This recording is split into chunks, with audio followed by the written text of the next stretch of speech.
doing the Bocuse store. It's really exciting. It's really fun.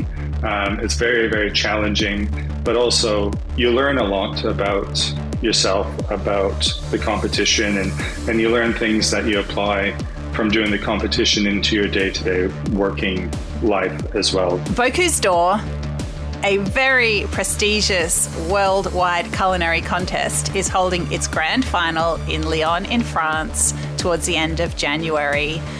It's a very exciting stadium event where chefs prepare elaborate dishes for judges, but in front of an enthusiastic live audience. There are 24 countries competing, and Australia is one of them. And Australia has a long history with the Bocuse d'Or. Representatives have included George Calombaris, Joseph Argetto, Scott Pickett, Shannon Callum, Dan Arnold, and Michael Cole in 2019. We are really lucky today to have Chef Alex McIntosh, who is Australia's representative in the grand final. Alex is with us today. He is also the chef at Sou'West Brewery in Torquay. Alex, welcome to Dirty Linen. Thank you very much. Thank you for having me on your amazing podcast. Well, it is definitely the more amazing for having you on it. Alex, tell us about the Bocuse d'Or. Why are you going in it? What does it mean to you? The Bocuse d'Or to me is just the pinnacle of competitions and cookery. I think of it in a way as if it almost sets the trends for the culinary world. And you look back at some of the stuff that's been happening in the competition, and then you see it start filtering out into restaurants. And it's just really at the forefront of the culinary world. And I've always looked up to all the chefs involved in the competition and always strived to be involved any way I could. And kept persisting, and now I'm lucky enough to be the candidate representing Australia in January in the grand final. So exciting. So tell us about the road to the Bocuse d'Or. What have you had to do to get this far? So to get this far, there's the national competition. So it's open to anybody in Australia to enter. I believe the next one we're having is in April, and the applications are open. So anybody in the country can enter. You need to compete with the same kind of structure that you do in France. So that is, you need to make a platter and a plated dish, whatever the key ingredients are, in 5.5 hours. And there's a team of 2 people to do that. So I competed against some other great chefs last year, and came first place, and won the right to represent Australia, which was a huge honor for me. But it wasn't my first time doing it either. I had a crack in 2016, and I competed against Dan Arnold, who won, and who now is my coach for the team and for me going to the finals in January. Yeah, I just love this community that builds up around competitions like the Bocuse d'Or. And I mean, I think it's really incredible, the support teams that just get around you, and no one's doing it for money. They're just doing it because they believe in it as an important part of, of the culinary world and about development of chefs. So Alex, tell us about these key ingredients, because is that always a part of the Bocuse d'Or where you have like this showcase ingredient? Yes, there is. So as an example, for Asia Pacific, for the national competition, we had to use Humpty Doo Barramundi. And then for our fish dish, and then for our meat platter, we had to use rump cap and oyster blade. So all the chefs had to compete and use that. For the next stage of the competition, there's qualifying. So there's qualifyings all around the world. We were involved in the Asia Pacific leg of qualifying, and we had to use, our key ingredient that we had to showcase was tofu, which was a very unique challenge for us, especially going up against lots of Asian countries. And then for France in the finals, we've been giving given Scottish monkfish, scallops, and mussels to create a platter with. And then for the plated dish, which they just announced a couple of weeks ago, it's got a couple elements to it. So they want to focus on children's nutrition and think like school lunches. They call it Feed the Kids. So a real focus on, what we're feeding our kids and how we do that. And then on top of that, we have to use pumpkins. So they've given a list of 7 or 8 pumpkins that were available for us to use. And we need to create a 3-course meal, a vegan cold entree, a hot vegetarian main using pumpkin and egg, and then a restaurant-style dessert using pumpkin as well. So they've thrown a real curveball by making us do 3 courses instead of 1. But that all adds to the fun and the challenge of it. Oh, this sounds pretty radical. Like not only to have that sort of theme, but then to have a vegetable as the hero ingredient. Wow. I mean, what's been the buzz around Bocuse d'Orland about this challenge? I think it's, last year they did the plated challenge was takeaway food, given that COVID and how prevalent that became. And they did that 3-course meal there. And they've kept it going this year. So I don't think anybody really expected that to happen. So there's a lot of excitement about that, I think, because traditionally it started as 2 platters. So a meat platter and a fish platter. Then it became a platter and a plated dish. And last year and this year it's become a platter, which is going to be fish, and a plated dish, which is vegetarian. And to have 3 of them and to get desserts involved in the Bocuse d'Or is something really new and I think exciting, and gives, teams an opportunity to showcase more than just 1 plate at a time. And what about this Scottish monkfish? Because obviously we don't have access to that here. So how do you, go around conceiving a dish where you can't actually have access to the exact ingredient? That is extremely challenging. There is some difficulties, not just for us, but for a lot of the teams who don't have access to those types of ingredients. But as you mentioned before, we've got a really big team. Well, not a big team, but we've got a really good team of people that, really care and love the Bocuse d'Or, care about it a lot, and do everything they can to help.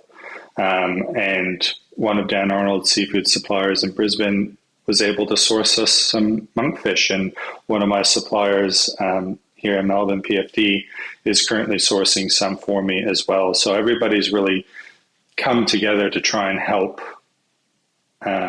give us the best chance we can to succeed. And I think that is, as you touched on before, very Australian. Everybody comes together on a shoestring budget and, go for gold and really punch above our weight. Well, I remember Scott Pickett, who's part of the support team and a previous competitor in 2005, talking about his experience of, I think, basically like bringing as much stuff as he could in his hand luggage and just really basically almost catching the subway to the, walking to the thing or hiring a bicycle or something super like shoestring, and then talking about the German team that were coming in with these like massive Mercedes trucks, like basically shipping containers of equipment and ingredients just like loaded in. And I mean, I think it speaks to the prestige of the competition, but also, the difference between the resources that are thrown at it by different countries.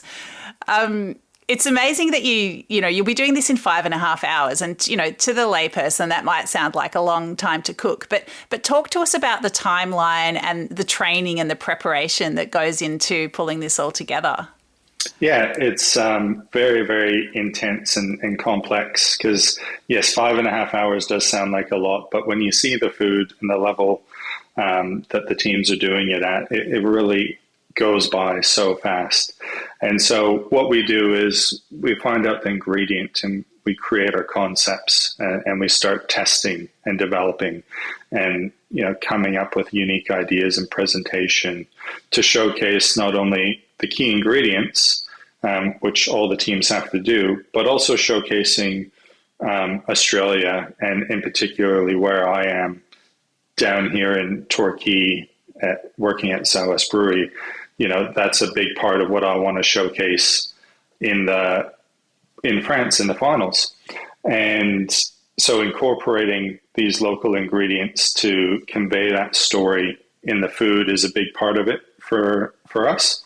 And so it's just working and testing those dishes, getting it to a point where we're happy with it. And then we start doing timed runs. And then we have to, practice and practice and practice. So every week on our days off, we're practicing cooking to make sure that we get these dishes to a point where it's second nature, because every minute counts. And we'll have 20 timers and we'll have spreadsheets, and everything's documented down to the minute of, you've got 5 minutes to do this job, you got 3 minutes to do this job, and 15 to do that job. And so Dan, the coach, will be on the pass, can monitor our progress, let us know if we're behind or what we need to do, and all that kind of stuff. So it's really, really detailed and intense, and it's just lots of practicing. Wow. Partly I'm terrified for you, but I also am so excited. It sounds really fun, but also like an out-of-body experience. So. Yes, it is. It's really exciting. It's really fun. It's very, very challenging, but also, you learn a lot about yourself, about the competition, and you learn things that you apply from doing the competition into your day-to-day working life as well. I mean, you look at all the chefs that you mentioned before that have been involved in this competition, and a lot of people listening to this would know who they are.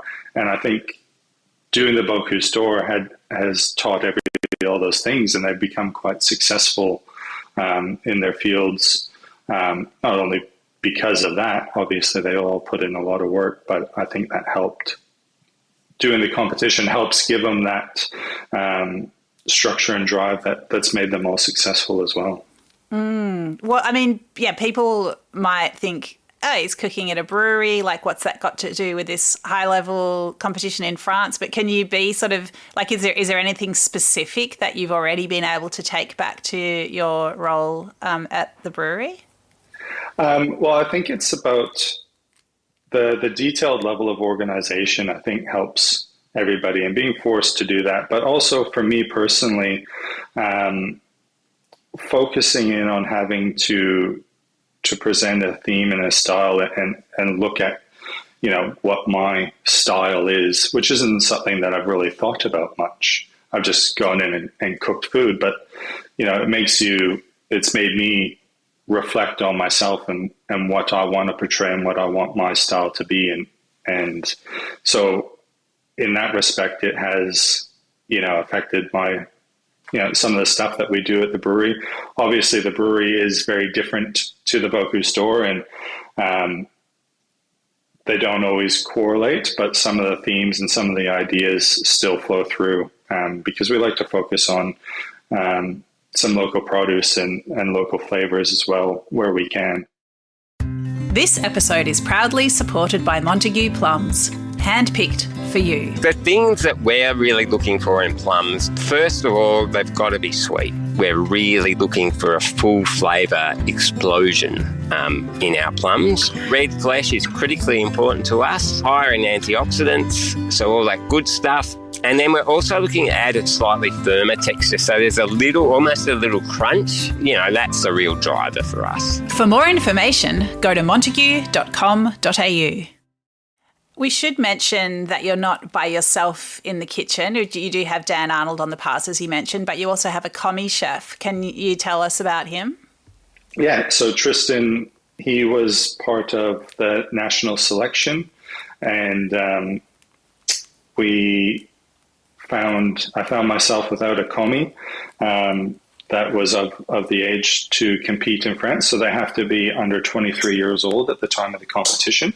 And Tristan was involved and wanted to continue to be involved. And he's a really great young chef, works at Boulemond. He's been there for 4 years and, really talented, really dedicated young chef. And I'm excited to be able to work with him and go to Lyon together as a team.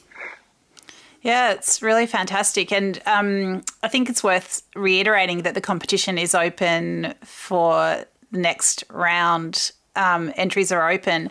And I mean, it's all a little bit blokey, don't you reckon, Alex? Like, where are the women coming through in these Australian in this Australian competition? It's a good question. I mean, when I competed in 2016 in the national selection, my commis was, her name was Chelsea, and we worked on it together.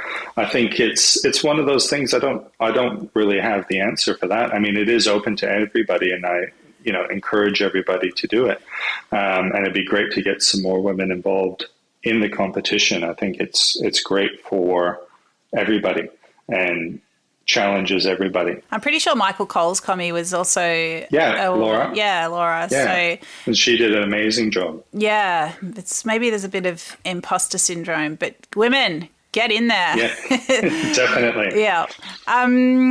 Can you, I'd love to learn more about what you're doing at Sou'West Brewery, especially coming into summer. It's actually crazy to think that in January you're going to be decamping to winter in France. But tell us, you must have very understanding and supportive employers. Yes. No, they have been amazing in this whole journey and have been very supportive. Yes, being in Torquay in summer, it's the peak time of year. The coast just really explodes once the sun comes out, if it's ever going to come out. And it is difficult, but we have a really, really good team here, really solid team in the kitchen, team in the floor. My head chef, Viviana, she's an absolute gun, so she'll be able to keep the team going in the kitchen flowing while I'm away in France doing this. Awesome. Great to hear. So tell us about the offering there. What do you guys get up to? So we have, it's a massive venue. It's 400 seats. And first and foremost, we're a brewery. So our head brewer, Luke, he makes some amazing beers, really, and a good range of it. It's nothing too over the top, some really good quality craft, preservative-free beers, straight from, the tank to the tap. We don't distribute a lot to other places, so we like to keep it exclusive and something special for when people come down here. As for the food, it's we have a little bit of something for everybody. We've got really nice, fresh, salad bowls, poke bowls, hand-stretched pizzas. We've got, you can't be a brewery and not have a Parma, I think. And so we do a really nice beer brined Parma, hand crumbed, fresh, double smoked, free range ham, Napoli, mozzarella, all the good stuff. But, we make it all fresh in house and we put a lot of love into it. So, even those standard things that are at every brewery and bar, we just like to try and elevate it to that next level and put that love and care into it.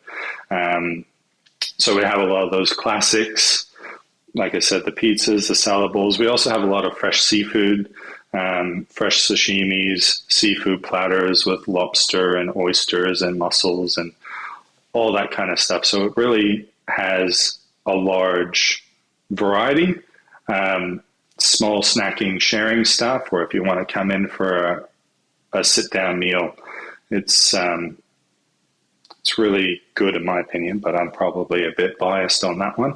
It sounds like, plenty to draw people, just wanting a little snack or wanting a real feast or to celebrate something. It sounds really good.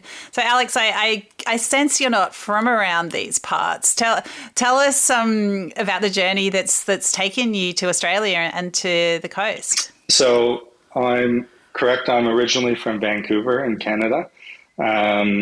I had just finished cooking school, and I started working in this restaurant in Vancouver called the Pear Tree with a chef named Scott Yeager. And he was actually, I need to get my years right here. He was the representative for Bocuse Canada in 2007, I believe.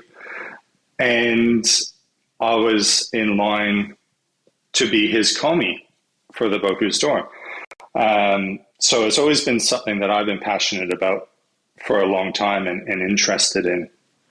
And I got this amazing offer to go work at a hotel in Banff, which, looking back, was a strange decision to make, but I took that offer and I left the Bocuse d'Or opportunity and restaurant. And went there, and I met my now wife, Elise. She was over there on a working holiday tour, and her visa was up, and I wanted to travel. And I thought, what better excuse to go to Australia, come here for a year, go to London for a year, and go back to Vancouver. And I've been here for 16 years and still haven't made it to London. That's great. Well, I'm glad that Australia was able to hook you in and hang on to you. I mean, you had that Bocuse d'Or intro in Canada. What does it feel like to represent Australia? Oh, I could never have imagined it. It feels it is such an honor. And, Australia really is home now as well. Like, been here for 16 years. We've got 2 young boys, and it's such a great place to be, and to be able to represent it is just a dream come true. Amazing. Well, I know that everyone in Australia will be behind you. They're going to forget about cricket. They're going to forget about tennis for the summer. It's all going to be eyes on Leon. Yeah, Alex, stay in touch, because we definitely need to watch your progress and, celebrate the experience. I think these competitions, of course, it's great to place or, do get a great result, but it's just an incredible, just what a journey. I'm just so excited for you. Thank you so much. Yeah, well, all the best. Good luck with those spreadsheets and timers. And that pumpkin, 3 courses of pumpkin. It doesn't sound like a school lunch that anybody anywhere in the world is enjoying right now. But yeah, kids, get that pumpkin into those kids. That's it. We'll make it look good and taste good. I'm sure you will. Thanks so much for your time today. All right. Thank you for having me. Cheers. This is Dirty Linen, and I'm Dani Valent. We air the issues that the hospitality industry finds hard to talk about, hearing from different people with unique perspectives. We want to hear from you as well. If you have something that needs to be said about a topic, get in touch so we can include your perspective. Contact us at dirtylinenat deepintheweeds.com.au or hit us up on Insta at Dirty Linen Podcast. We can't wait to hear from you.